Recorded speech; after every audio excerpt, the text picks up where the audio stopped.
Et bonsoir tout le monde, bienvenue dans ce petit live. Donc j'attends Jean-Phi. On va vous parler de comment ressentir les plantes. Ou plutôt de ressentir les plantes en général, pas forcément que comment. J'attends que Jean-Phi arrive et je l'invite de ce pas. Hop, allez Jean-Phi, je viens de chercher.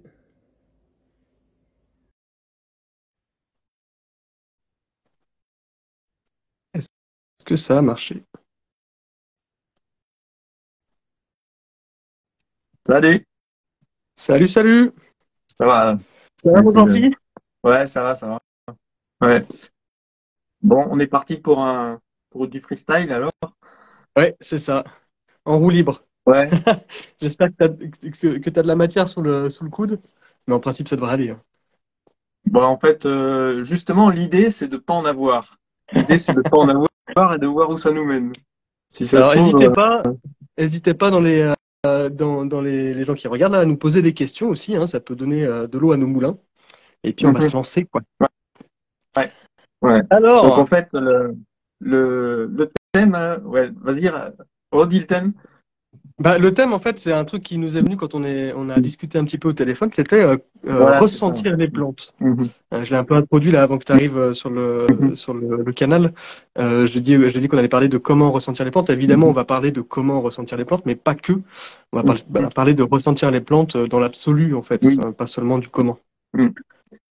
Ouais, en Donc, fait, c'est vrai que c'est l'idée, c'est parce que la dernière fois quand on discutait, et en fait tout est parti, je crois, de ma vidéo sur l'archétype et l'âme de la plante. ouais, Voilà. Ouais, si ouais, ma ouais, mémoire est bonne, ouais, ouais. c'était ça. Et effectivement, c'était une exploration un petit peu comme je fais de temps en temps, j'explore en fait des sujets connexes sans trop rester sur la partie scientifique.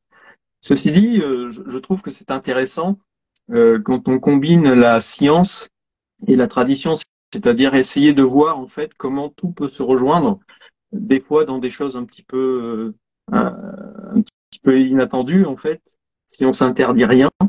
Et, euh, et donc voilà, donc je trouvais que c'était intéressant qu'on se dise, enfin c'est comme ça qu'on en est venu à se dire qu'on allait faire ce live, c'est-à-dire que plutôt que de discuter entre nous, on allait le partager entre tout le Ouais. monde. Voilà. Donc on On verra va bien ce que discuter ça entre donne. nous avec vous, quoi, finalement. Voilà, on va discuter entre nous, mais on aura des témoins, on ne sait pas ce que ça va donner.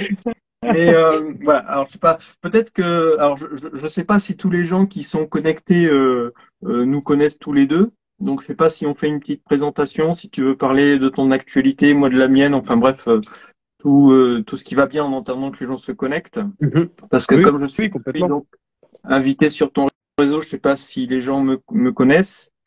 Et puis les gens qui vont me voir de mon réseau, je sais pas s'ils te connaissent tous, mais je pense que globalement, on a presque les mêmes personnes. Bah, c'est toujours bien de le Parce que rappeler de toute façon, hein, oui, pour oui, en faire oui. le point. Je te laisse commencer à te présenter alors dans ce cas-là et de parler de ton actualité parce que je crois qu'aujourd'hui, c'est un jour spécial pour toi. Ouais, ouais, complètement. Ouais. Et bah du coup, bah moi je me présente, je m'appelle Simon, j'ai Mhm. fondé Cœur de Chêne il y a quelques années déjà, c'est depuis 2019 si je me trompe pas.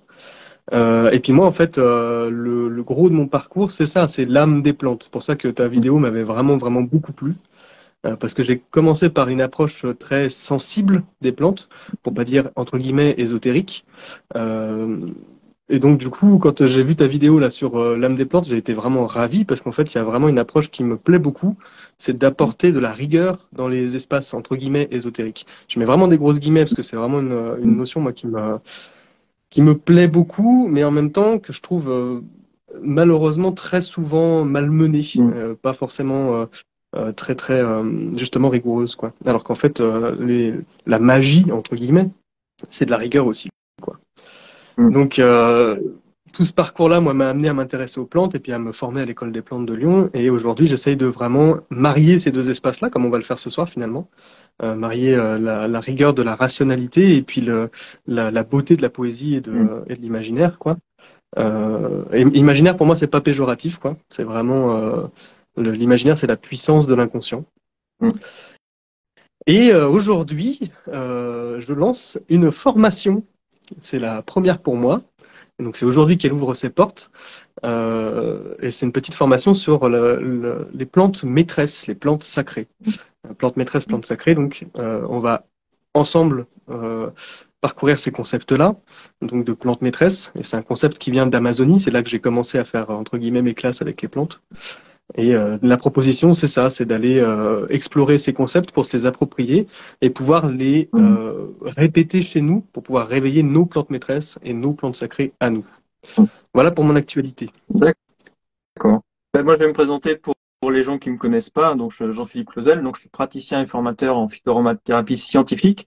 Alors, c'est vrai que je mets toujours ce mot scientifique parce que justement, j'essaye de en fait, j'inscris ma démarche dans quelque chose qui va continuer. C'est-à-dire que on pourrait se dire, soit on est les gardiens d'un passé, enfin d'un savoir passé qu'ont acquis les herboristes d'antan, et puis on le fige et puis il évolue plus. Soit on prend cet héritage et puis on continue à le faire évoluer avec tous les progrès qu'a fait la science aujourd'hui et qu'est-ce que cette science peut nous apporter pour améliorer en fait cet héritage en fait. Donc c'est pour ça que je tiens beaucoup à la partie scientifique, c'est-à-dire que dans mes vidéos notamment, je fais beaucoup référence aux études scientifiques qui nous permettent d'asseoir certaines propriétés et parfois de renoncer à certaines propriétés, hein, puisque des fois les études montrent qu'il n'y a pas forcément d'effet. Bon, il y a pas, on n'explique pas tout encore, donc ça laisse encore beaucoup de champs libres. Et donc voilà, donc moi je forme donc dans mon école en ligne. Et puis, je consulte évidemment mon cabinet un jour par semaine quand je m'occupe pas des formations. Donc voilà, grosso modo. Et c'est vrai que pour revenir à l'âme des plantes, c'est quelque chose qui m'intéresse beaucoup parce que euh, le point de départ qui a été de ma réflexion, en fait, c'était, j'ai jamais cru au fait que on ait trouvé les plantes médicinales par essai successif. En fait, il y a trop de plantes, il y a trop de pathologies, donc se dire, ben voilà, telle plante est bonne pour telle chose parce qu'on a essayé 10 000 plantes, j'y crois pas trop. Je pense qu'à un moment donné, il y a une forme de connexion qui se passe. Alors, je précise que si je suis très rigoureux dans la science, je m'autorise à explorer beaucoup de choses quand je sors de la science. C'est-à-dire que, voilà, donc tout ce que je vais dire, c'est pas forcément démontré scientifiquement, c'est mon approche en fait. Donc, j'ai jamais pensé qu'en fait les choses étaient faites par essais successifs. Je pense plutôt qu'on ressent un peu l'énergie qui nous manque. Voilà. Quand on est malade, quand on n'est pas entre guillemets en homéostasie, quand on n'est pas dans cet équilibre qui fait qu'on est en bonne santé, je pense que si on est en déséquilibre, c'est qu'il nous manque quelque chose et que on est attiré par l'énergie qui nous manque. Voilà. C'est un petit peu le départ de ma réflexion sur comment on fait pour ressentir une plante médicinale. Et c'est ça que j'ai commencé à explorer en fait dans différents types de réflexions. Et j'ai toujours pas de réponse. Hein. J'ai toujours pas de réponse. Donc les personnes qui veulent des réponses ce soir, je ne sais pas si je pourrais leur en donner. Mais par On va contre, vous donner des questions ce soir. voilà, cette réflexion, elle ouvre plein de voies. Elle ouvre plein de voies parce que on est obligé de se poser la question qu'est-ce que la vie? Qu'est-ce que transmettent les plantes? Et c'est vrai que moi, quand je réfléchis tout seul dans mon coin, j'obtiens des choses. Et puis toi, tu as une approche qui est complètement différente. Et c'est là que je me suis dit, effectivement, discuter ensemble de ça, ça pouvait être intéressant.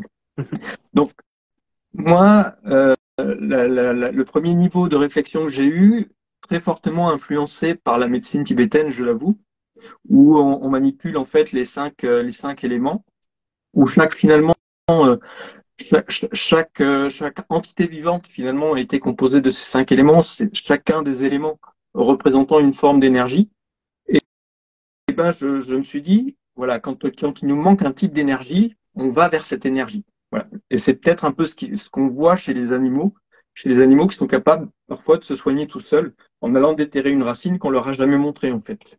Il y a les loups qui font ça et je crois les singes aussi. Donc voilà.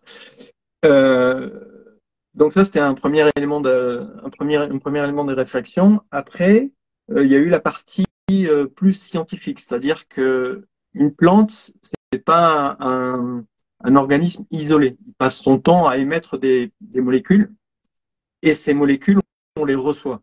On les reçoit, et et donc là, il y a une forme de communication, c'est-à-dire comment on ressent la plante. Et c'est là que ça commence à s'ouvrir et peut-être que je vais te laisser rebondir sur ça pour commencer. Eh ben écoute, mais en fait finalement je pense qu'on a quand même une approche un peu similaire, c'est juste à mon sens qu'on met pas les mêmes mots. Pour moi en fait c'est vraiment ça l'avis que j'ai sur l'approche scientifique, l'approche ésotérique, toutes ces approches-là. C'est juste qu'on a choisi des vocabulaires différents.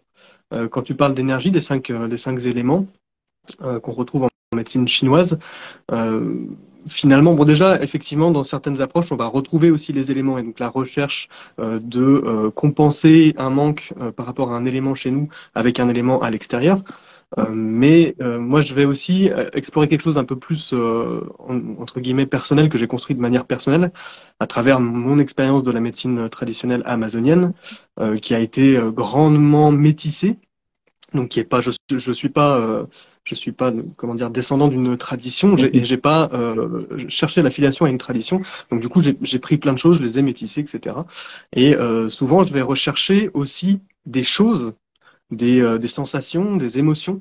Et c'est là que je disais, on nomme les choses différemment, mais c'est les mêmes choses. Euh, pour dire, par exemple, que quelqu'un va chercher de la terre, on peut aussi dire il va chercher de l'ancrage, il va chercher à être au sol. Et quelque part, sur le plan chimique, on pourrait dire qu'il va chercher des plantes qui vont l'aider à ressentir le calme, à calmer le système nerveux central, et aussi à affiner tout ce qui va être la concentration, la cognition, la réflexion, etc. Finalement, c'est des façons de nommer une même chose de manière différente, avec des subtilités, quoi. Pour moi, c'est ça. Et effectivement, vient du coup la notion de mais comment est-ce qu'on sait ce qui nous manque, comment on arrive à mettre des mots dessus, et comment on arrive à le trouver ailleurs. Parce que finalement, si ça nous manque, c'est qu'on est capable de sentir ce qu'on veut, de sentir ce qui nous manque, de sentir ce qu'on n'a pas, quoi. Et là, c'est effectivement quelque chose qu'on peut aller explorer de manière à la fois philosophique, mais aussi du coup scientifique. Tu me parlais assez bien quand on avait échangé là du système de l'odorat, en fait, de comment les cellules, en tout premier lieu, ont communiqué avec le monde extérieur. Je vais te laisser d'ailleurs, je pense, rebondir là-dessus. Mais finalement, c'est le même procédé que ce qu'on vient de dénoncer là, quoi. Ben, en fait, c'est clairement dès qu'on parle d'émotion, euh, c'est là où c'est intéressant parce que donc on sait que le système olfactif, il est directement relié au système limbique, donc au système qui génère les émotions, en fait, qui gère les émotions. Et on ne peut pas s'empêcher de penser que on retrouve là le même mécanisme qu'on a eu à l'origine de la vie, c'est-à-dire que quand la vie a commencé à apparaître, elle est apparue sous forme de cellules en fait, et très vite les cellules ont cherché à percevoir l'environnement.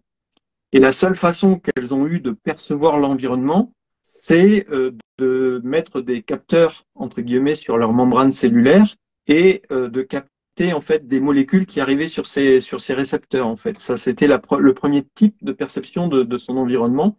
Soit en fait les récepteurs détectaient une molécule émise par une, quelque chose qui allait faire du mal ou quelque chose qui allait faire du bien.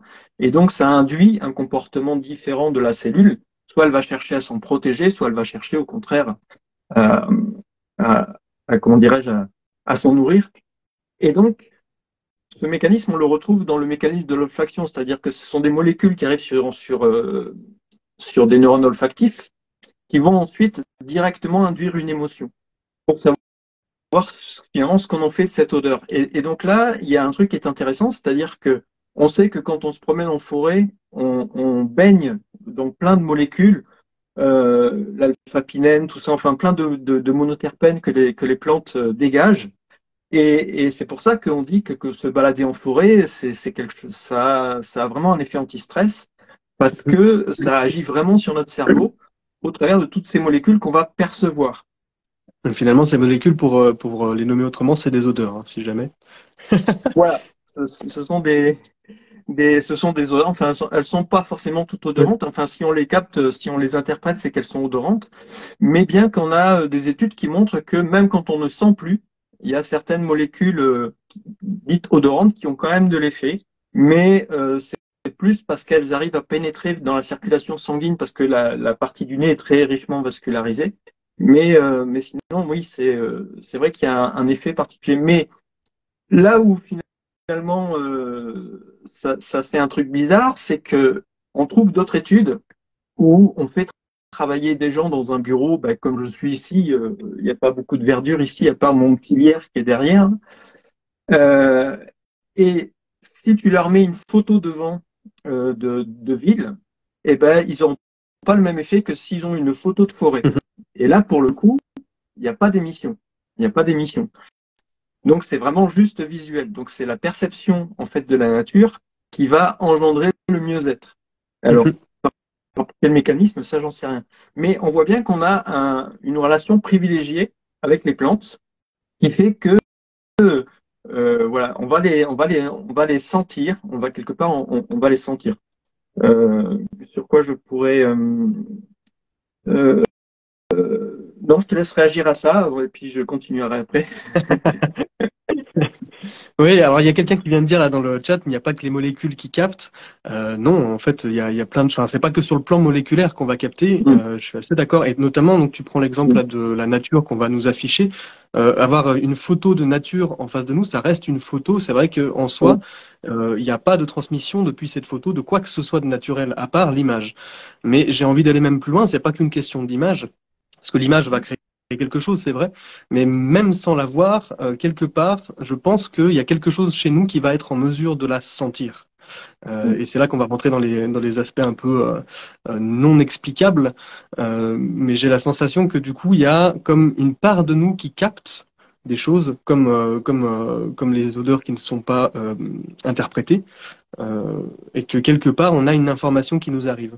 Et si ça nous fait du bien, c'est aussi parce qu'on a engrammé ce qu'on peut appeler dans le plan entre guillemets ésotérique sur les voies du développement personnel. On parle de mémoire, mémoire cellulaire, mémoire transpersonnelle. Et à mon sens, moi, ça me parle beaucoup de dire que c'est à partir de ces mémoires-là, héritées, ou qui parfois ne sont pas héritées directement de notre arbre généalogique, mais de l'esprit collectif, de l'inconscient collectif. À partir de ces mémoires-là héritées, on va avoir des relations entre guillemets déterminées avec le monde. Voilà, je me suis perdu. Non, mais si. Et c'est ça qui est intéressant, c'est-à-dire que effectivement, au fur et à mesure, donc tu as vu, on a commencé par les molécules, après on s'est dit que peut-être la plante émettait autre chose, et forcément, on arrive après à est-ce qu'il peut y avoir un type de communication avec la plante? Est-ce qu'on peut la considérer comme un individu? Est-ce qu'on peut la considérer comme ayant une âme? Euh, et là-dessus, il y a une réflexion là, qui m'a beaucoup intéressé, c'est le fait que quand on dit qu'on est des individus, dedans, il y a la partie indivisible. Et ça caractérise pas du tout une plante. Une plante, c'est divisible. Une plante, ça a des méristèmes de partout. Tu coupes, ça repousse, etc., etc. Donc, il y a bien quelque chose de très différent entre nos individualités qui sont vraiment indivisibles. Bon, évidemment, on peut perdre un membre ou n'importe quoi, mais globalement, on ne survit pas souvent si on nous coupe en deux. Alors qu'une plante, c'est divisible. Et donc, la notion d'individu, on ne peut pas la percevoir de la même façon. Et, et donc, je me suis souvent intéressé en fait à la question qu'est-ce que l'âme de la plante? Et c'est là où j'ai fait la vidéo sur la différence entre l'archétype et l'âme de la plante, puisque quand on manipule l'archétype, on manipule en fait un modèle de plante, alors qu'une plante, même si elle est divisible et qu'elle ne peut pas être considérée comme un individu en tant que tel, la chimie qu'elle va développer, c'est une forme de personnalité. Et c'est cette personnalité qu'on ressent quand on sent par exemple des huiles essentielles d'une même plante, mais qui vont être perçues de manière très différente, suivant que la plante a été cultivée dans un endroit ou dans un autre. Et là, il y a comme une notion de personnalité de la plante qui est intéressante, même si on ne peut pas considérer ça comme des individus indivisibles, en fait. Tu vois, et c'était un peu le sens de ma réflexion. En même temps, moi, ça me questionnait là, ta notion d'individu indivisible. Qu'est-ce qui fait l'individu? Est-ce que c'est les cellules ou est-ce que c'est l'âme? Et dans ce cas-là, parce qu'on n'a toujours pas trouvé sur le plan de la science où est l'âme, parce que finalement, on, on pourrait dire que oui, d'une certaine manière, l'espace de l'âme, qui a longtemps été attribué à plein de choses différentes, dont l'atome, euh, qui est censé être insécable, donc indivisible. On s'est demandé pendant un temps si l'atome n'était pas l'âme des choses, quoi. Et finalement, est-ce que ce serait pas justement des individus dans ce sens-là? C'est-à-dire qu'on peut pas diviser l'âme d'une plante, tout comme on peut pas diviser notre âme, finalement, quoi. Ben, en fait, là, c'est vrai qu'effectivement, dès qu'on choisit de parler de la notion d'âme, Mhm. euh, il faut qu'on oublie en fait un peu la partie scientifique, mais pas tant que ça. Mais pas tant que ça, parce que si on regarde bien, euh, on raisonne, quand on raisonne donc en science, on va vraiment raisonner au niveau de la matière. Et sur la matière, on est capable d'élaborer une chaîne de causalité qui relie un peu tout. C'est-à-dire que vous avez certainement déjà entendu écrit quelque part qu'on pouvait très bien avoir en nous un atome ou une molécule qui a appartenu à Jules César.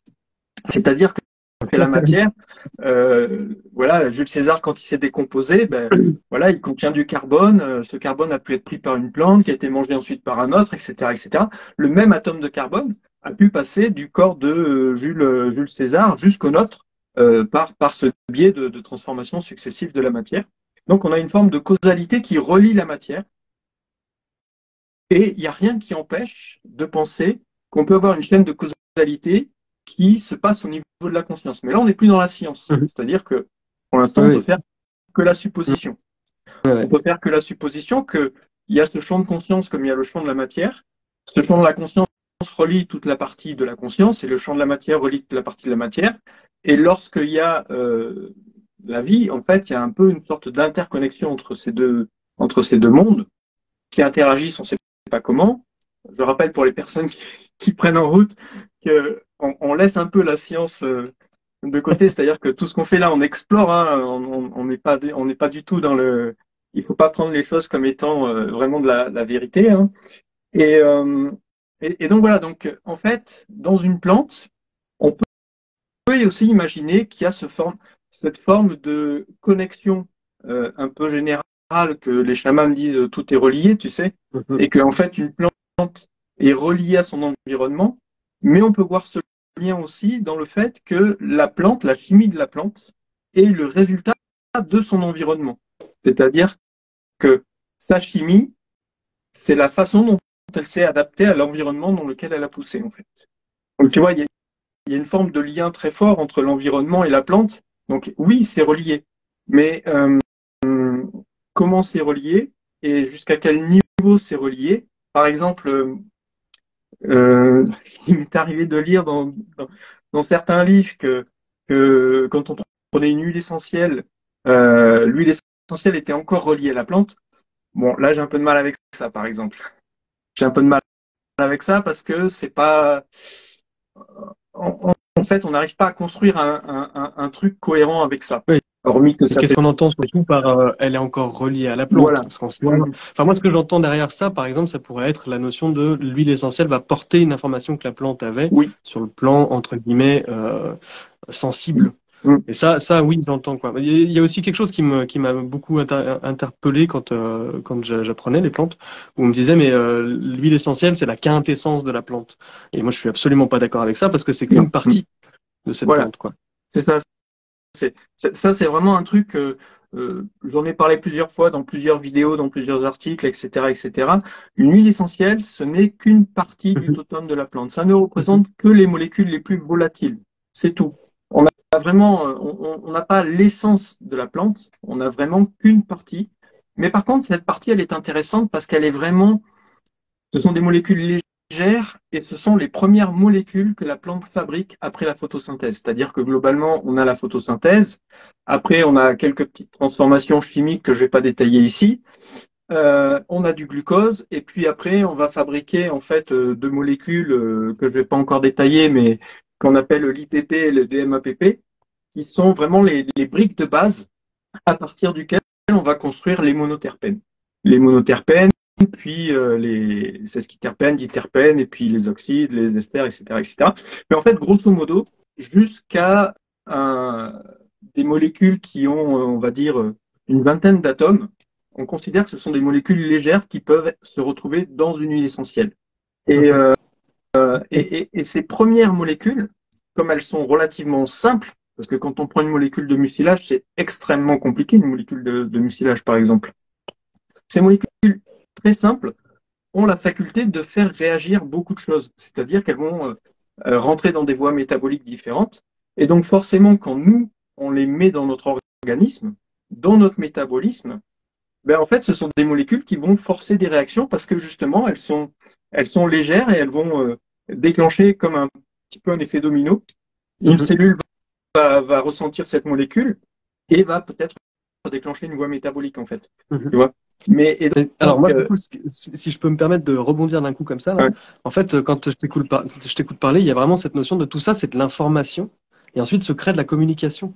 C'est vraiment, on en revient du coup à notre fameux ressentir les plantes. Quand on prend, quelle que soit la substance qui est issue d'une plante, il va y avoir une information, le composé chimique, qui va rentrer en communication avec une autre information à nous, c'est-à-dire notre bagage génétique, chimique, etc.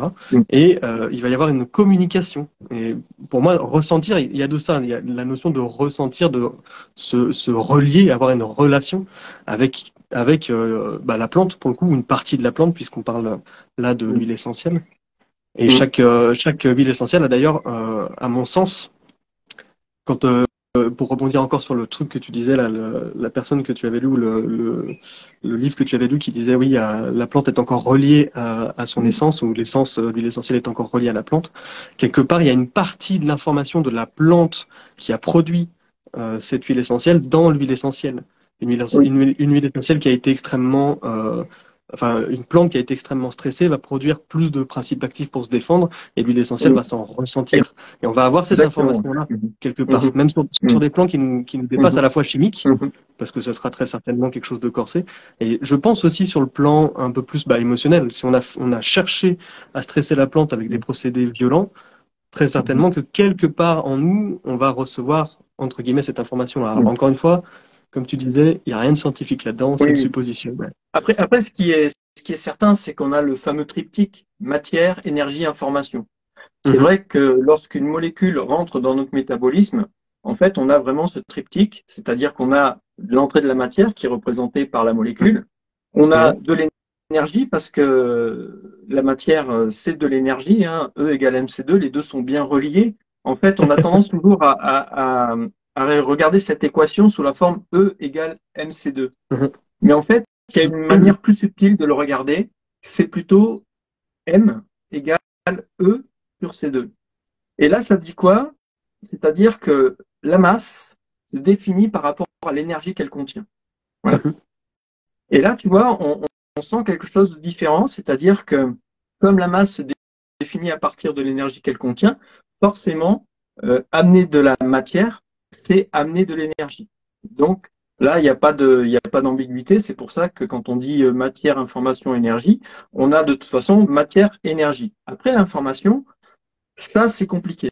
C'est compliqué parce que elle peut arriver de différentes façons. Soit elle arrive par l'organisation moléculaire, c'est-à-dire que si les atomes s'organisent en molécules en prenant une certaine forme, elle va pouvoir être compatible avec des récepteurs membranaires, alors que les mêmes atomes organisés autrement ne seront pas compatibles avec les récepteurs membranaires. Par exemple, je vais prendre un cas qui va parler à tout le monde. Pour la thyroïde, on parle toujours du lévothyrox, qui est la molécule donc avec la forme lévogir, parce que la forme dextrogir ne marche pas. Il n'y a que la forme lévogir, elle tombe dans l'autre sens, quoi. Ouais. Voilà. Et là où c'est fascinant, c'est que la vie a choisi la forme lévogir, c'est-à-dire que quand tu prends l'ADN et tous les acides aminés qui construisent l'ADN sont de forme lévogir. Il n'y a pas de forme dextrogir dans l'ADN. Alors que dans la nature, les deux existent. Mais la vie a choisi la forme lévo, en fait.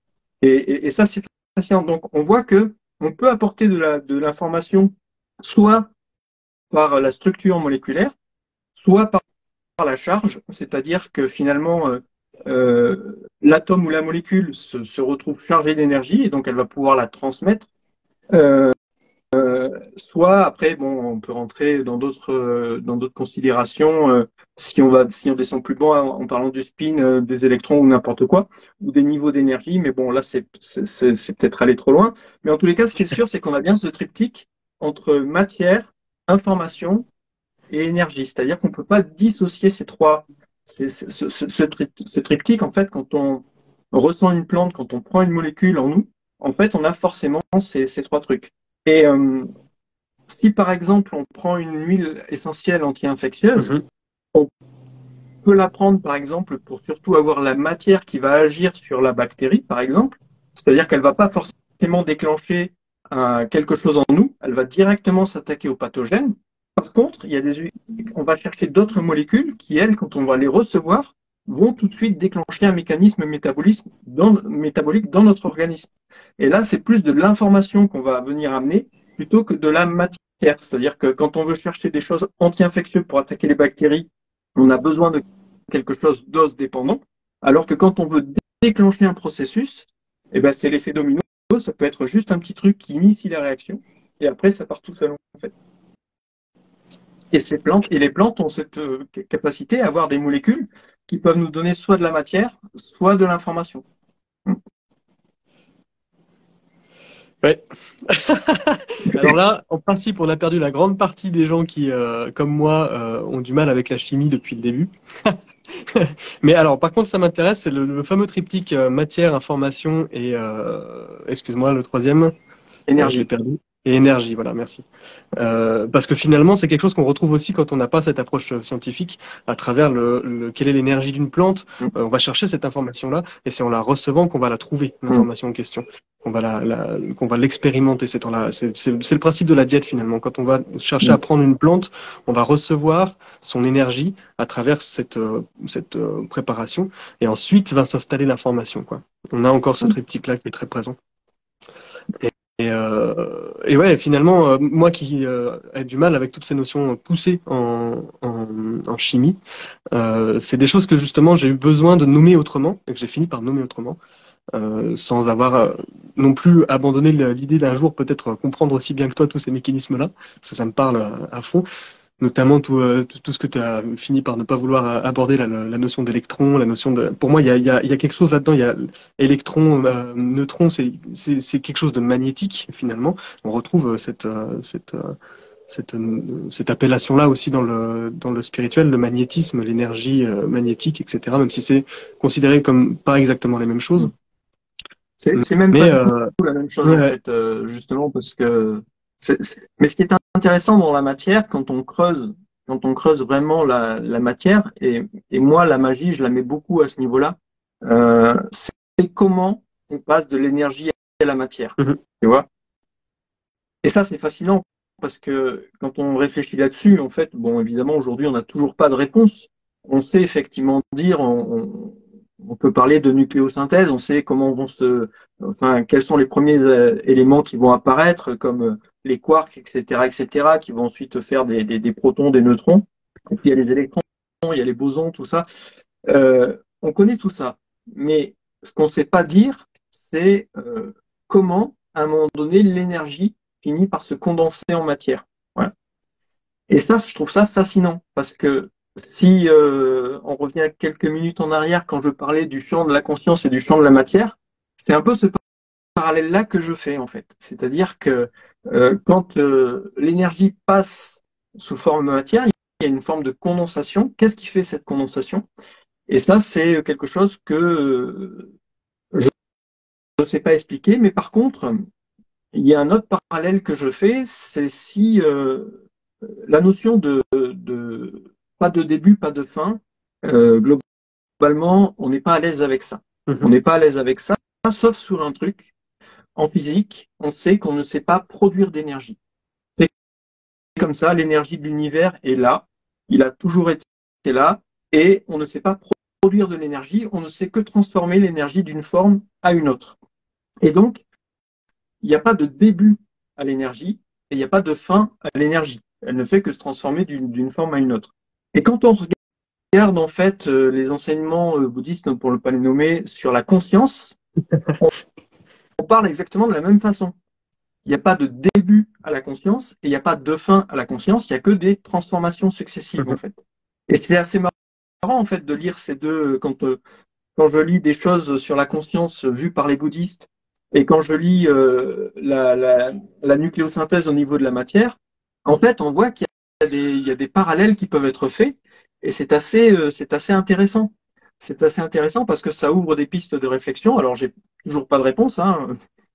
Malheureusement, je n'aurai pas de réponse à vous apporter. Mais par contre, on voit qu'effectivement, cette notion d'énergie, elle est intimement liée à la matière. Et donc, forcément, il y a toujours ces transferts d'énergie entre la matière et nous. Et donc, par extension, entre une plante et nous. Tu vois? Et, sur quoi je voulais finalement t'amener, mais j'ai pas réussi à t'amener tout de suite, c'est que dans ta vidéo d'introduction sur la formation, voilà, on te voit, comment dirais-je, un peu presque attendre l'autorisation de la plante pour l'accueillir ou quoi que ce soit. Et donc ça, par exemple, c'est quelque chose pour l'instant qui m'est assez étranger parce que je vois pas trop, mais c'est ça que je voulais que tu développes un petit peu, c'est-à-dire cette façon de rentrer en connexion avec une plante en fait. Alors de ce côté-là, moi c'est quelque chose que, pareil, j'ai reçu entre guillemets des leçons et des enseignements au fur et à mesure de mon parcours de gens qui font ça, etc. Et puis j'ai fini par me poser des questions parce que très justement, je pense que le mieux dans la vie, c'est pas de trouver des réponses, c'est de poser des questions et c'est de se poser des questions. Et j'ai fini par construire ma pratique là-dessus en me disant mais comment je peux être sûr qu'une plante dont en fait je ne connais pas le langage, on ne pourra jamais parler complètement à une plante. Il y en a qui disent le faire et je respecte tout à fait ça. Je pense que c'est possible. Je reviens pas dessus, mais moi personnellement je me rends compte que non, c'est pas possible pour moi. Mais comment est-ce que je peux essayer de le faire? Comment est-ce que je peux essayer de la comprendre? Et à ce moment-là, et c'est un ami qui m'a permis de mettre les mots dessus. Ce que je fais, c'est que je m'écoute moi à 1000%.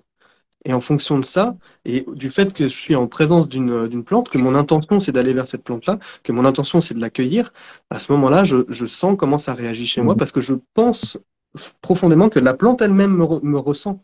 La plante elle-même ressent mes intentions. La plante elle-même sait ce que je viens faire. Pour moi, c'est des formes de vie surintelligentes qu'on ne comprend absolument pas. Et la partie chez elle, la partie que moi je nomme l'âme, est en mesure de capter des choses que nous, on n'est même pas à même de concevoir. Parce que je pense qu'on capte des choses sans les concevoir, et je pense même qu'elle capte, elle, certaines choses que nous, on n'est pas capable du tout de capter. Voilà. Même sans les concevoir, quoi. Et à ce moment-là, je pense vraiment que c'est comment je me sens qui m'indique comment je suis reçu par la plante et si c'est OK ou pas. Il y a vraiment cette notion-là. Maintenant, ça me posait la question, parce que c'est la question de mon ami qui m'a permis de mettre des mots là-dessus. Il me dit, mais comment tu peux être sûr que c'est pas toi qui te dis que? Et c'est là toute la beauté du mystère, c'est que bah en fait, je peux pas être sûr. Au contraire, c'est même évidemment moi qui me donne l'autorisation de. Mais quand je le fais, j'essaye vraiment d'être dans cette position où je demande à me relier à la plante, à me sentir connecté à cette plante. C'est ça la première des demandes que je fais quand je m'approche d'une plante et que je vais pour l'accueillir. Et pour moi, il y a cette notion de, sur un plan qui nous échappe, sur un plan télépathique, si on peut l'appeler comme ça, parce que pour moi, télépathique, ça veut dire empathique, en fait. Télépathique, comme on se le représente dans les films, par exemple, pour moi, ça ne marche pas comme ça. C'est vraiment une question de, il y a une empathie entre deux individus, deux espèces de êtres vivants, parce que les plantes sont des êtres vivants. Et à ce moment-là, cette empathie-là va me permettre de sentir ou pas si je me sens accepté par la plante. C'est ça la notion, c'est est-ce que je me sens accepté par la plante? Et l'apprentissage, pour moi, c'est de pouvoir être en mesure de mettre des mots sur ce qu'on ressent et d'être capable de discerner quand effectivement on n'est pas le bienvenu. Et c'est assez rare en fait, en réalité, quoi. Puis après, il y a aussi pour moi, il y a de toute façon aussi la raison. Dans les milieux de l'ésotérisme, il y a beaucoup de gens qui sont là à dire oui, non, t'es trop dans ton mental, etc. Tu réfléchis trop. Et en fait, je suis pas d'accord avec cet aspect-là où on te demande de déposer ta réflexion et d'être pur instinct. Pour moi, l'instinct, il passe aussi par la réflexion. C'est juste qu'il passe par une réflexion qui parfois nous échappe sur le plan de la conscience, quoi. Euh, ce que j'entends par là, c'est la notion de mais j'ai mis des années et des années à philosopher autour de ce concept de communiquer avec les plantes. Et c'est depuis cette philosophie-là que j'ai construit tout mon procédé pour pouvoir aller au contact de la plante. Évidemment que je réfléchis. Évidemment que tout ça est encore, entre guillemets, trop rationnel pour quelqu'un qui voudrait être en contact direct avec une plante et lui parler. Mais en même temps, pour moi, c'est valide et c'est valable parce que ça me permet vraiment d'avoir structuré le fameux langage que j'ai pas la capacité de traduire Et, sur mon et ça, espace. c'est un point important parce que effectivement, on a parlé de la plante, mais ensuite, on parle de la relation qu'on a avec la plante. Et donc, dans la relation qu'on a avec la plante, on n'est pas neutre. On ne fait pas que recevoir la plante, on est aussi un acteur de la relation. Et effectivement, on est obligé d'avoir conscience de nos biais cognitifs, de la façon dont on fonctionne, euh, et d'être conscient que finalement, c'est le monde, on le perçoit au travers de nos perceptions, mais on choisit la façon dont on perçoit. Et quand on a des rituels avec des plantes, on choisit une façon de percevoir la plante. C'est-à-dire qu'on devient acteur de la relation avec la plante. Et dans quelle mesure tout ça, ça influence, ça c'est difficile à dire. J'aime bien parler de ce cas parce qu'il est intéressant. Euh, je reparle. Alors oui, évidemment, pour les gens qui ne me connaissent pas, je connais bien le bouddhisme parce que je le pratique. Euh, et donc, je suis très, très lié à la médecine tibétaine. Et une fois, j'écoutais le médecin tibétain personnel du Dalai Lama qui a été emprisonné plus de 20 ans dans les prisons chinoises suite à l'invasion du Tibet par la Chine. Et en fait, quand il est sorti de prison, il a retrouvé le Dalai Lama et il lui a demandé qu'est-ce qui a été le plus dur en prison. Et, et sa réponse, elle est surprenante. C'était le plus dur, ça a été de ne pas perdre ma compassion pour mes tortionnaires. Et là, tu te dis, hein? C'est pas si étonnant que ça, finalement. Oui, et en fait, et là, tu réfléchis et tu te dis, mais finalement, c'est tellement plein de bon sens, c'est-à-dire que vivre sa détention avec de la haine, ça te dégrade. Et la vivre avec, entre guillemets, de l'amour, alors ça veut pas dire, c'est une façon d'interpréter que je fais, c'est des raccourcis rapides, mais globalement, il est toujours resté dans une attitude qui lui a permis de résister. Et par extension, en fait, on dit toujours que l'alimentation patati, c'est ta première médecine, etc., etc. Pendant 20 ans, il a mangé de la merde. Pendant 20 ans, il n'a pas eu des repas, il n'a pas eu des repas équilibrés. Et il expliquait que il avait un peu ce mécanisme de prière avant de manger pour que ceux qui mangent le nourrissent. Tu vois? Et donc finalement, on s'aperçoit que l'attitude avec laquelle on se connecte à une plante va déterminer beaucoup de choses dans la façon, dans la relation qu'on va avoir avec la plante. Et ça, c'est important de comprendre qu'on est bien acteur dans cette relation et qu'on n'est pas juste récepteur. En fait, on va vraiment créer une relation comme dans une relation amoureuse. Une relation amoureuse ne peut pas exister s'il y en a qu'un qui aime. En fait, la relation, elle fonctionne avec les deux. Et dans la relation qu'on peut avoir avec les plantes, c'est pareil. C'est-à-dire que si on n'a pas d'attitude particulière vis-à-vis de la plante, bah, ça sera une plante. Ouais. Elle apportera pas forcément ce qu'on attendait. Mais alors, surtout, je vais me faire l'avocat du diable. Je vais me faire l'avocat du diable. Je pense que même quand on n'a pas malheureusement d'action dans la relation, il y a quelque part quand même de la part des plantes ou du monde en général une volonté de relationner quoi qu'il arrive, qui nous dépasse. Et je pense qu'effectivement, il y a certaines plantes qui ont tendance à être beaucoup plus à même de tisser des relations saines avec l'espèce humaine de base, même si tu n'y es pas actif. En fait, je pense que ça existe, la relation, même quand on n'est pas actif, c'est juste, on passe à côté de 80% de la relation, du coup. Tu vois, il y a cette notion de, c'est une relation à sens unique, c'est vrai, et c'est d'ailleurs, je pense, tout le désastre de notre ère occidentale où on est coupé de ça, où en fait, on a rejeté les relations au monde pour finalement se concentrer que sur nous, notre raison, notre tête, et c'est tout, quoi. Mais voilà, je pense vraiment que c'est possible d'avoir une relation malgré le fait de pas d'en être conscient, en fait. Bah, c'est un peu ce qu'on disait au début, quand on parlait des marches en forêt. Mhm. À la limite, là, on va pas chercher à créer une relation, mais respirer, en fait, les molécules émises par les plantes vont avoir une action sur nous, qu'on le veuille ou non, en fait. Mhm. Donc, oui, oui, oui, de toute façon, je peux pas nier ça. Mais Ouais. je pense qu'effectivement, quand on veut potentialiser l'action d'une plante, bah, il faut se préparer à la Ouais. recevoir et surtout de choisir comment on va la recevoir. Et Ouais. effectivement, c'est aussi pour ça que quand on fait une étude scientifique, euh, on compare toujours avec l'effet placebo, parce qu'on voit bien que cette action, elle est super importante. Mhm. Pour moi, l'effet placebo, c'est pas quelque chose de négatif, en fait. Je comprends tout à fait, j'ai expliqué ça d'ailleurs dans une vidéo sur est-ce que la phytoaromathérapie est validée scientifiquement. Quand on veut tester une molécule chimique qu'on a fabriquée en laboratoire, c'est tout à fait normal qu'on cherche à la comparer au placebo. Parce que si finalement ne rien donner, ça fait le même effet que donner cette molécule, on a besoin de le savoir.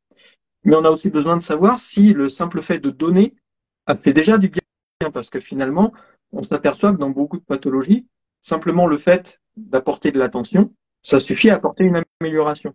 Et donc, pour moi, l'effet placebo, ce sont les capacités d'auto-guérison que nous avons et on cherche à savoir qu'est-ce qui va nous permettre de les déclencher.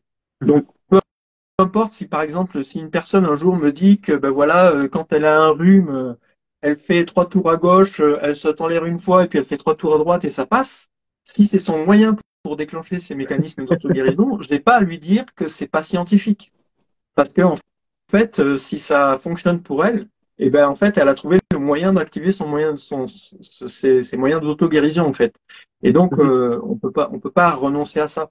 Et, euh, et donc voilà. Donc pour moi, c'est vraiment important quand on va vers une plante d'y aller avec une attitude qui va nous permettre de potentialiser tout l'effet de la plante et de Mhm. bénéficier et de la rendre vraiment bénéfique et peut-être au-delà de nos attentes même. Ouais, très juste. Du coup, moi, ce qui m'intéresse aussi, c'est cette notion de, mais bon, là, on parle d'aller vers la plante pour des résultats bien donnés. Et finalement, quand on dépasse ce cadre-là, parce que c'est un peu ça finalement que j'explore le plus aujourd'hui, c'est cette notion de, mais au-delà du cadre thérapeutique, au-delà de la volonté de recevoir un bénéfice, en quoi est-ce que la relation est importante avec ces plantes-là, quoi. Et quand je te disais justement que je pense qu'il peut y avoir une relation sans avoir d'un côté du côté humain de conscience de cette relation-là, moi personnellement c'est vraiment ce que j'ai ressenti de plein fouet quand j'ai découvert les plantes. En fait, je me suis ouvert aux plantes dans mon adolescence et c'est comme si elles étaient venues me chercher. Tu vois. Et bon, je pense que c'est le cas en fait de beaucoup de gens qui en réalité relationnent avec les plantes, quoi. Et à mon sens, alors bien sûr qu'il y a des bénéfices à ça, mais ils sont encore plus appréciables, ces bénéfices-là, que finalement on n'est pas allé les chercher depuis notre petit espace égotique. Et c'est là que pour moi on rencontre le divin finalement, ce qui sera difficile du coup de justifier, mais il y a cette idée de mais c'est fou parce que c'est la vie qui est venue nous chercher, c'est pas nous petits humains qui avons essayé de rentrer dans ces relations-là. Après, on a voulu le faire quand on a fini par comprendre que oui effectivement on avait un appel, que oui effectivement il y a des plantes qui sont venues nous parler parce que elles nous impressionnaient, parce qu'elles nous intéressaient, parce qu'elles ont eu une action sur notre corps à un moment donné, parce qu'elles sont venues sur notre chemin d'une manière ou d'une autre. Et pour moi, en fait, c'est là qu'est le véritable cadeau. C'est comme ça que se traduit l'intelligence des plantes. Sauf que malheureusement, puisqu'on est humain, on a tendance à dire que bah, ces actions-là, c'est le fruit du hasard, ou en tout cas, que ça échappe à la raison, quoi. Ça, c'est une certitude. En Mais fait, dans moi, je n'utilise pas trop le mot hasard, parce ouais. que finalement, le hasard, ça permet de recouvrir ce qu'on maîtrise pas, bien que on est obligé de dire que quand on parle de physique quantique, on est obligé de remettre du hasard. Pour le coup, à l'échelle quantique, forcément, il y a du hasard. Mais par contre, à l'échelle macroscopique, la notion de hasard est un peu plus différente, c'est-à-dire que c'est comme dans une expérience scientifique, on ne peut pas maîtriser tous les paramètres. De même, on ne maîtrise pas tous les paramètres, comment on interagit avec notre environnement. Et moi, sur ce plan-là, je suis tout à fait en phase avec la vision chamane qui dit que tout est relié, c'est-à-dire que si tu prends de l'huile et que tu la mets dans un verre d'eau, elle va se mettre sous forme circulaire pour minimiser en fait les efforts de tension à la surface de l'huile, puisque les deux peuvent pas se mélanger. Et donc, par défaut, la nature cherche toujours une forme d'équilibre. Donc là, on a pris un système simple avec l'huile et l'eau, mais tu prends un système aussi complexe qu'il soit, à un moment Ouais. donné, on converge vers une forme d'équilibre entre tout ce qui interagit en fait. C'est-à-dire que c'est comme si tu prends une table et tu jettes plein d'aimants dedans, et ben au bout d'un moment, ça va se mettre dans une position d'équilibre où plus rien ne bouge. Mhm. Et si tu enlèves un aimant, ça va changer de configuration. En fait, même si tu enlèves un aimant de ce côté de la table, et ça va peut-être bouger à l'autre parce que par réaction, ça va s'équilibrer autrement. Et donc, on a bien cette notion de tout est relié et on est vraiment le résultat, c'est un petit peu ce qu'on retrouve en fait dans les médecines un peu orientales ou holistiques, c'est-à-dire que on est à l'image de l'environnement dans lequel on vit, et ça rejoint en fait ce qu'on disait tout à l'heure sur les plantes, c'est-à-dire que Mhm. son métabolisme secondaire est le résultat de la façon dont elle s'est adaptée à son environnement. De même, nous, ben, en fait, on va s'adapter à notre environnement avec plus ou moins de succès, hein, puisque si on s'adapte pas, ça se passe mal. Et donc voilà, Aussi donc étant, même quand on s'adapte pas à l'échelle de l'humanité, mm, l'adaptation se fait, quoi. mm. Voilà. Et ça, c'est super important ce que tu dis là, parce que ça fait aussi partie des choses qui nous permettent de nous repositionner un petit peu différemment. C'est-à-dire que effectivement, des fois, la vie se conçoit à l'échelle de l'humanité. Mhm. C'est-à-dire que, par exemple, on va prendre un cas au hasard, une infection par un virus, au hasard. C'est pas comme s'il y avait un virus il n'y a pas longtemps, je sais pas. Mais en fait, voilà, comme on n'est pas tous identiques au niveau génétique, il y en Ouais. a, c'est parce qu'on n'est pas identique que, au global, il y a des chances qu'il y en ait qui survivent et que globalement, la génération suivante survive mieux à ce pathogène. Et donc, c'est comme ça qu'on a développé finalement une immunité à un tas de types de pathogènes, c'est-à-dire que les personnes qui ont été capables de faire face à ce pathogène, eh bien, ont résisté et ont survécu, et celles qui n'ont pas pu faire face, en fait, n'ont pas pu résister. C'est comme ça que la sélection, entre guillemets, a fini par comment dirais-je, trouver un nouvel équilibre dans des conditions extérieures qui ont changé. Et donc, c'est toujours important de comprendre qu'on ne peut pas raisonner à l'échelle de l'individu. On est forcément Mhm. toujours obligé de raisonner à l'échelle de l'humanité. C'est-à-dire que, effectivement, si nous, on ne survit pas, peut-être que d'autres vont survivre à ce changement de contexte. Et ça doit évidemment faire réfléchir. C'est-à-dire que quand on pense au réchauffement climatique, par exemple, on est là à dire ouais, on détruit la planète, on détruit la planète.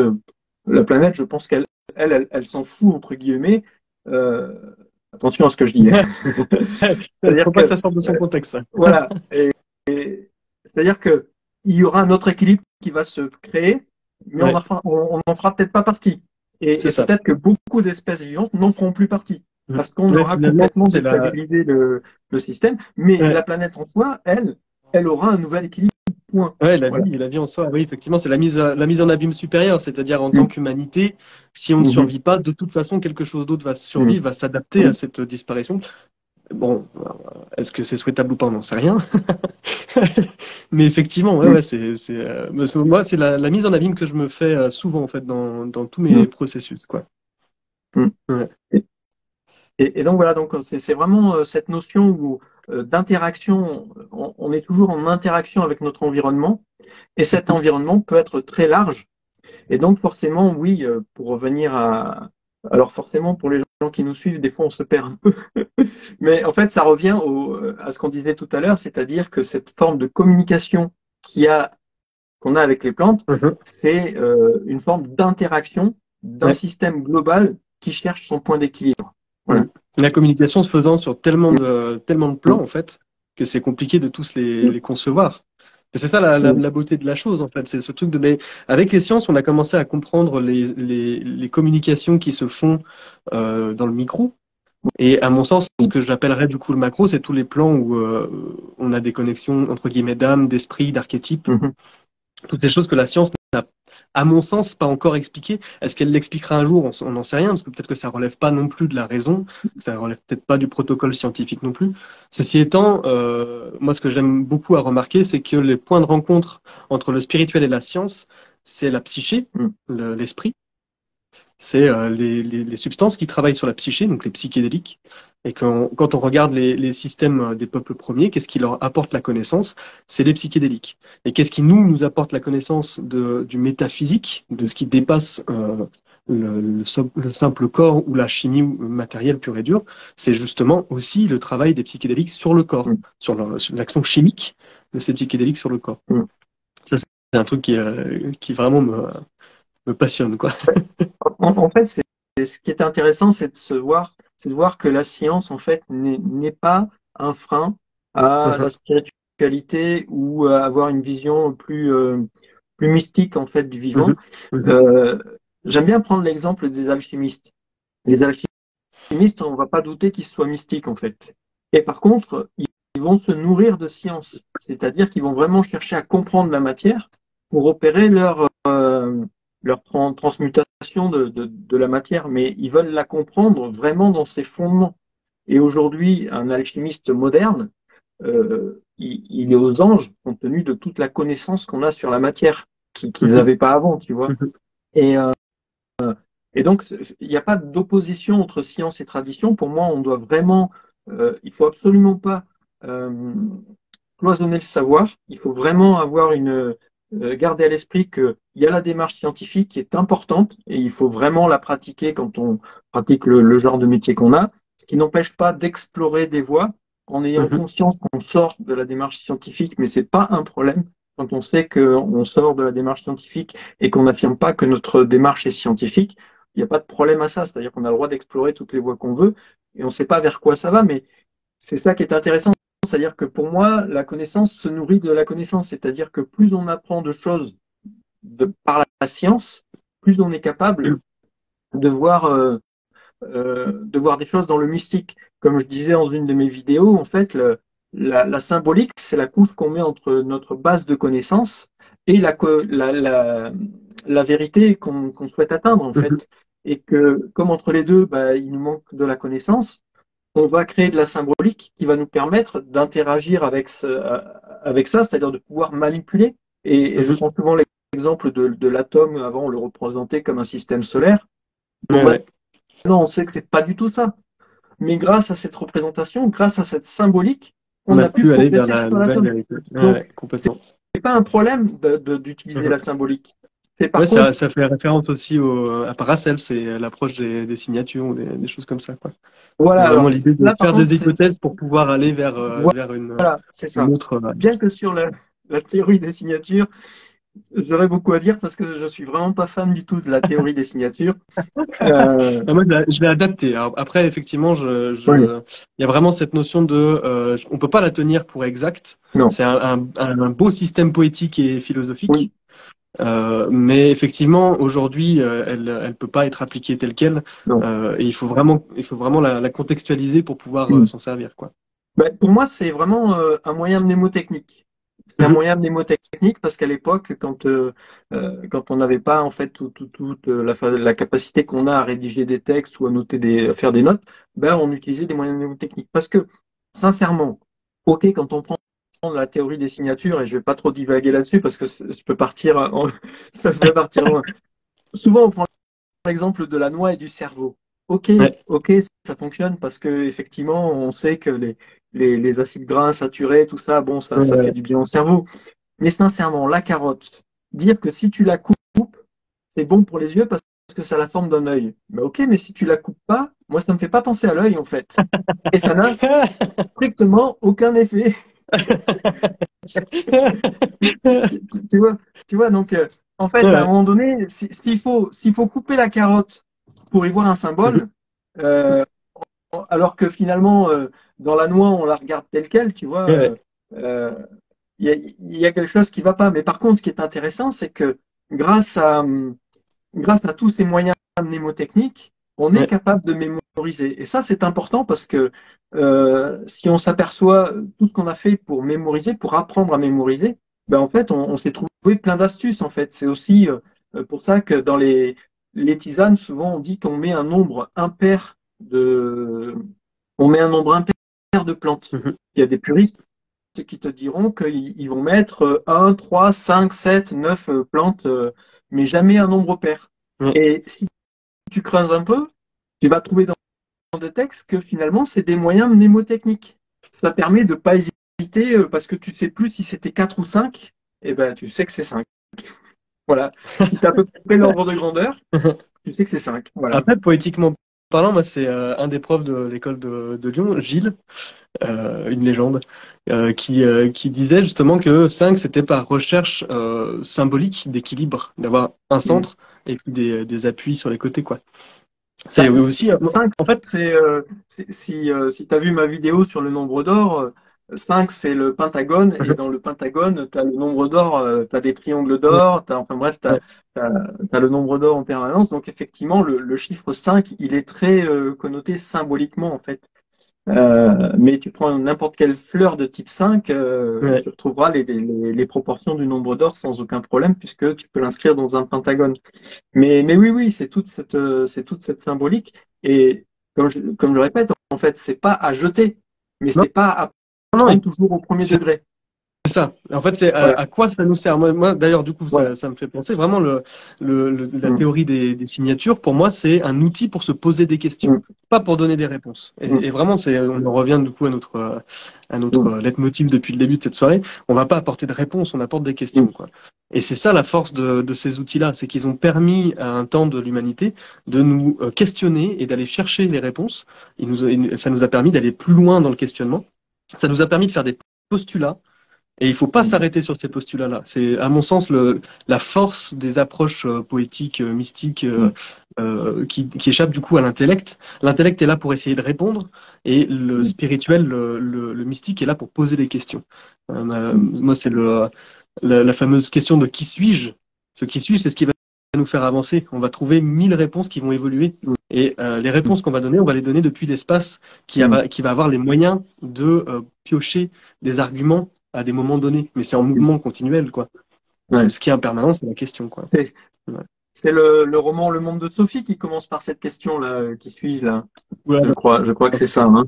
je l'ai pas lu. Ou- Je suis ah, désolé, j'ai pas la référence. ah, c'est un roman qui ambitionne d'apprendre la philosophie et qui commence par cette question. En fait, c'est une Mhm. fille qui reçoit une lettre et qui lui demande qui tu es, en fait, tu vois, et qui l'oblige à se poser ces questions. Mais effectivement, se poser la question qui on est, ben, ça ouvre beaucoup de choses.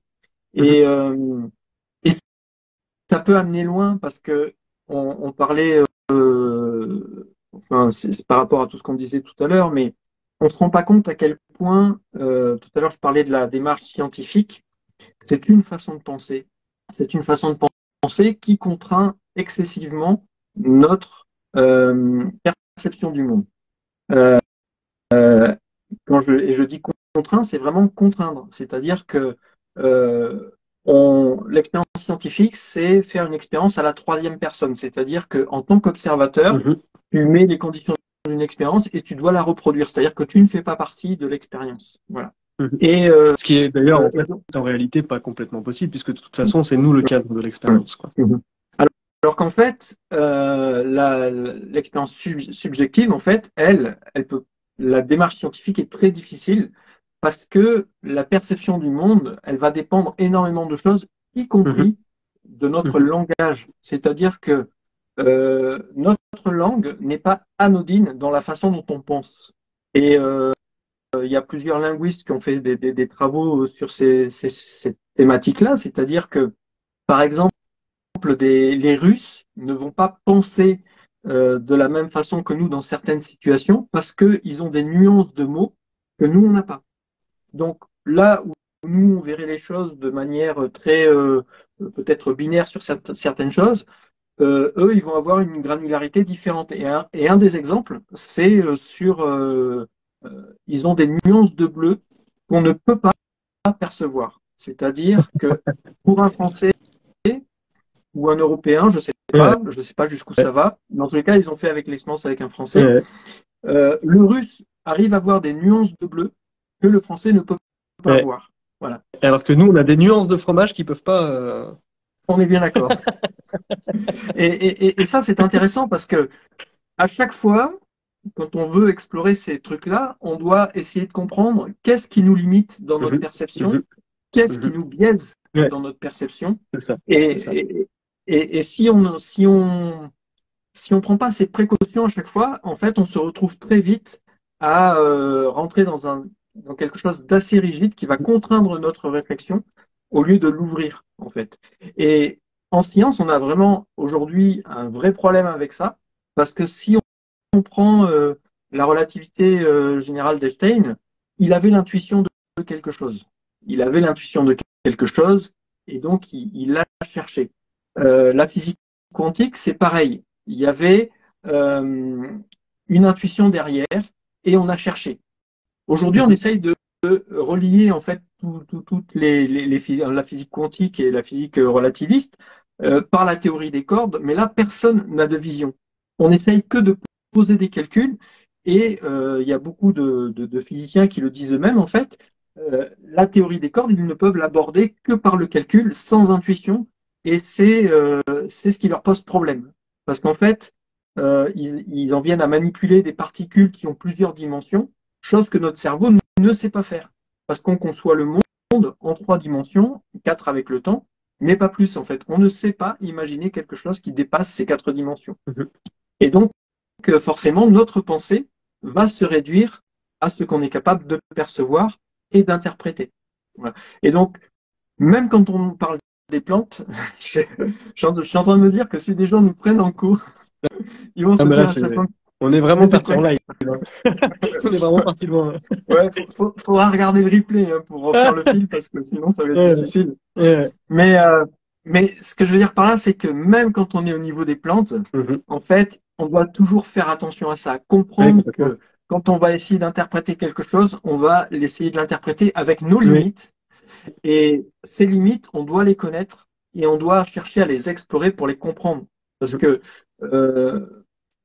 bon, je l'ai pas dit, en fait, je fais aussi du coaching en organisation, où j'apprends aux gens à reprendre un peu le contrôle un peu de leur vie. Et je commence toujours par expliquer comment fonctionne le cerveau. Parce que pour moi, si tu ne sais pas expliquer comment fonctionne le cerveau, tu ne peux pas t'en servir pour interagir avec ton environnement. Et donc, il y a donc ce qu'on appelle les 2 vitesses de la pensée, donc ce qu'on appelle le mode par défaut en neurosciences. C'est celui qui donne toujours une réponse. Toujours. Et donc, des fois, ce qu'on appelle l'intuition, c'est juste le cerveau qui a donné une réponse parce qu'il a eu un stimulus et il a donné une réponse. Mais elle n'est pas forcément bonne. C'est juste qu'il a donné une réponse. Et donc, des fois, on se fait leurrer par ça. On se dit, ouais, j'ai eu l'intuition de ça. Mais en fait, c'est pas une intuition. C'est que notre cerveau, il est là pour essayer de détecter des menaces. Et que quand il y a une situation, il va explorer 15 000 voies d'un coup. Et donc, sur le coup, toi, tu t'en rends pas compte que tu as exploré toutes ces voies. Et puis après, il va se passer l'une d'elles et tu vas te dire, ah, j'en étais sûr, j'y avais pensé. Mais oui, mais tu y avais pensé, mais tu avais pensé aussi à toutes les autres possibilités. Et c'est une de ces possibilités qui est arrivée. Et donc, c'est une erreur de penser qu'on avait une bonne intuition. C'est juste qu'on a évalué toutes les possibilités et l'une s'est réalisée. Et c'est pour ça qu'on se dit, ah, je le savais, ah, j'aurais dû faire ça, mais on l'a pas fait. On l'a pas fait parce que sur un plan philosophique, en fait, ça reste un raisonnement entre guillemets valable de se dire ah oui, c'était une intuition, etc. Parce que sur le plan philosophique, c'est tout à fait défendable de se dire ok, bah, on aurait pu ne pas y penser en fait à cette possibilité-là. On a eu le parcours qui est le nôtre et on est arrivé à cet endroit-là avec la capacité de penser à cette éventualité-là et c'est celle qui s'est produite. On a quand même eu voilà quelque part une forme d'intuition quoi. À mon sens, ce qui est vraiment important, c'est pas tant de démonter ces mécanismes-là, c'est plus d'en avoir conscience et d'être respect de les utiliser quand c'est nécessaire et de les veiller quand il faut justement en sortir. Voilà. C'est d'ailleurs le fond de mon propos. Hein. Complètement. Mon propos, c'est bien ça, c'est-à-dire que c'est pas du tout de se brider, c'est juste d'avoir conscience que des fois nos modes de fonctionnement peuvent nous induire en erreur et que si on n'en a pas conscience, en fait, on peut tirer des conclusions un peu trop hâtives, en fait.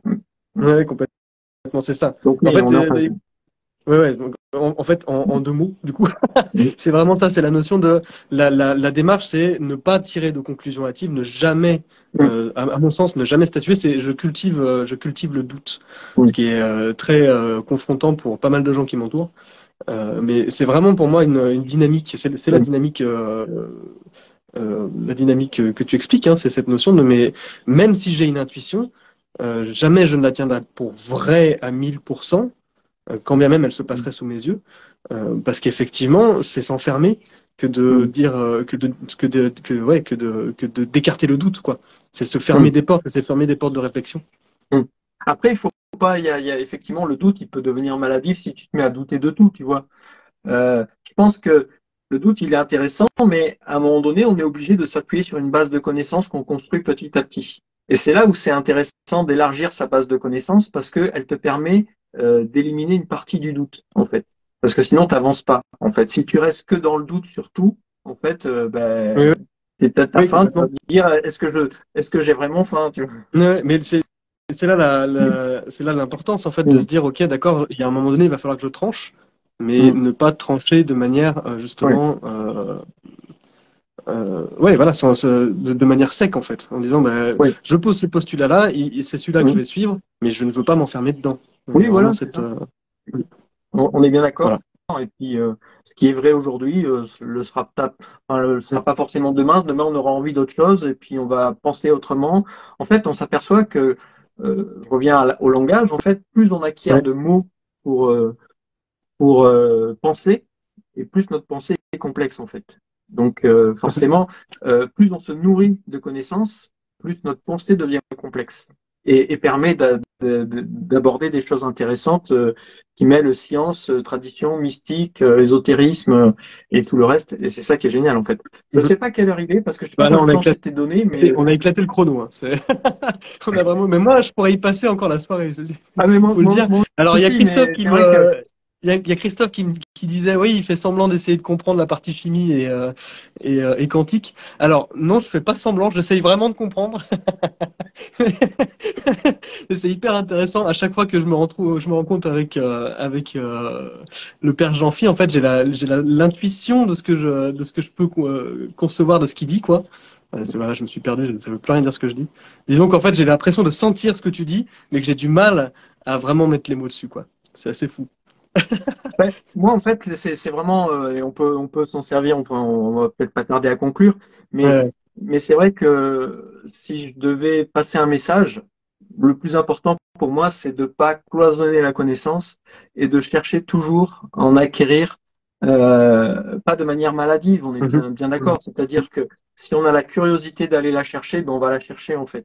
Et c'est pas l'idée, c'est pas d'avoir dès l'instant qu'on a une attitude névrotique vers quelque chose, de toute façon, ça devient pourri. Mais moi, c'est clair, moi, je suis curieux, j'ai besoin de lire beaucoup, j'ai besoin d'explorer énormément de domaines, j'ai besoin d'élargir en fait le champ de connaissances et je fais des liens des fois qui sont phénoménaux.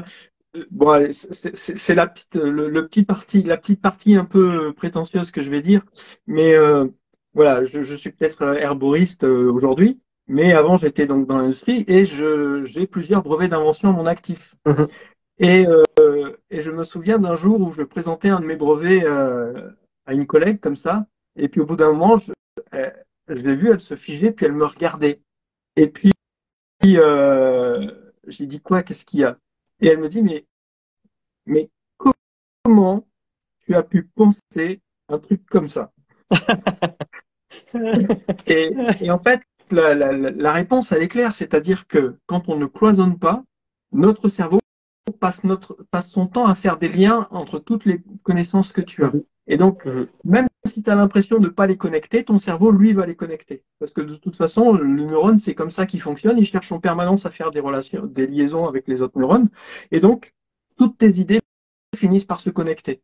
Et, euh, et donc, ça te donne des idées. C'est-à-dire que tu es en train d'apprendre un truc. D'ailleurs, je crois que c'est Steve Jobs qui a créé le succès d'Apple, on le doit parce qu'un jour il s'ennuyait, il a été à un cours de calligraphie. Voilà. Le fait d'être allé à un cours de calligraphie lui a dit, quand les ordinateurs ont commencé, ils avaient toutes la même police de caractères. Et il s'est dit, ben non, pourquoi on aurait toujours la même police de caractères? Et donc, il a fait différents types de police de caractères parce qu'il trouvait que ça ferait mieux, tu vois. Mais, et c'est toujours pareil, c'est-à-dire que des fois, tu découvres un truc. Par exemple, en science, on utilise beaucoup le biomimétisme, en fait, hein, la structure en nid d'abeille ou des trucs comme ça. En fait, on commence à apprendre un truc et finalement, on arrive à le transposer dans un autre domaine. Et c'est ça qui est génial. Et c'est pour ça qu'il faut vraiment pas du tout cloisonner la connaissance, mais vraiment chercher comment dirais-je, à l'acquérir le plus possible pour pouvoir en faire quelque chose. Ouais. Voilà. Waouh, la conclusion, quoi. En tout cas, moi, si je peux me permettre, du coup, en fait, finalement, comment ressentir les plantes, on n'en sait strictement rien, mais il faut pas se fermer de voie, quoi. C'est vraiment cette notion-là. Moi, c'est la conclusion de ta conclusion. C'est cette notion de s'ouvrir à toutes les voies pour acquérir de la connaissance et faire des biens d'idées. Et après, garder un discernement sur comment on les acquiert, selon l'utilisation qu'on veut faire du résultat de notre recherche, quoi. Mhm. Voilà, bon, mon Jean-Philippe, c'était vraiment top, c'était vraiment Ben, ouais. épique. Je sais pas si je vais arriver je sais pas si on à... refera ça, mais ça peut être intéressant. Si, Moi, je trouve que j'espère. en fait, je trouve que c'est intéressant parce que c'est un peu comme une séance de brainstorming, c'est-à-dire Ouais, qu'on s'autorise à partir dans tous les sens ouais, et ça peut donner des idées à nous ouais, ou aux personnes qui nous écoutent, en ouais, fait. complètement. Et c'est ça qui est intéressant. Voilà. Donc, on verra les retours. On verra les retours. Si les gens, si les gens ont aimé notre délire, bah, peut-être qu'on en fera d'autres avec d'autres personnes aussi. Mais moi, J'en sais rien. c'est certain, ouais, c'est Et certain. Ça puis, m'intéresse beaucoup. si ça parle pas, ben, on délirera entre nous comme on faisait avant. Et puis voilà. Ouais, très bien. Bon, je rappelle quand même que du coup, je viens de sortir une petite formation. Si jamais ça vous intéresse, c'est sur mon site, donc www.coeurdechaîne.fr. Et puis, Jean-Philippe, si tu veux faire ta petite pub de fin. Bah, moi, j'ai mes propres formations effectivement dans mon école en ligne. Donc voilà, c'est sur le site phytogenfille.fr ou la chaîne, enfin, et vous pouvez trouver ma chaîne YouTube aussi avec plein de vidéos, tout ça. Enfin bref. Bon, après, je précise sur ma chaîne, je reste assez cadré. Il y a quelques vidéos où je pars un peu en live comme ça, mais ça reste relativement rare. Mais je voulais montrer aussi ce soir que je ne passe pas que mon temps dans les études scientifiques et que voilà, j'explore Yes. aussi beaucoup de voies et voilà, j'aime bien. Bon, si on doit se refaire ça, je propose qu'on appelle ça les phytosophies. Allez, Voilà, on peut mon faire ça. Jean-Philippe. Sinon, on va rester encore toute la soirée. Ça Des marche. bisous. Merci beaucoup, merci Ouais. à tout le monde. Et puis, peut-être à bientôt alors. À bientôt. Au revoir.